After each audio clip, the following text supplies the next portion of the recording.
Pas une seule goutte de pluie n'est tombée sur cette exploitation depuis près de 3 mois. Conséquence, les sols sont à sec et l'herbe ne pousse plus. Sophie doit donc nourrir ses 90 vaches avec des bottes de foin. Nous tapons dans les stocks, ce qui veut dire que nous risquons d'en manquer cet hiver. Nous allons devoir en racheter. En racheter alors que le prix du foin explose. Juillet 2020 était le mois le plus sec depuis 1959 et les éleveurs touchés sont plus nombreux que les années précédentes.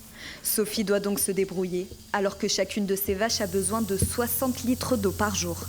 Ici, on est sur le point d'abreuvement du troupeau, des animaux, qui est alimenté habituellement sur notre réserve d'eau, qui est réalimentée par l'eau de pluie.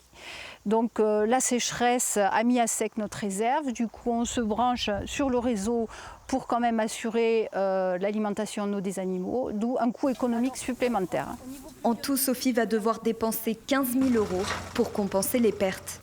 Un coup dur également pour cet agriculteur qui a déjà connu un hiver compliqué à cause de la pluie. Nous avons eu des difficultés pour implanter les céréales d'hiver qu'on vient juste de récolter. On a finalement eu une très petite récolte. En plus, on a géré tout ça pendant le Covid, que ce soit les viticulteurs, les éleveurs, les maraîchers. On a tous pris le Covid, ça a été très délicat. Là, la sécheresse est là. Les revenus vont être catastrophiques. C'est pour ça que le moral des agriculteurs est vraiment en berne. La préfecture de l'Aude a donc pris un arrêté. À quelques kilomètres de l'exploitation agricole, les habitants de cette commune doivent surveiller leur consommation d'eau.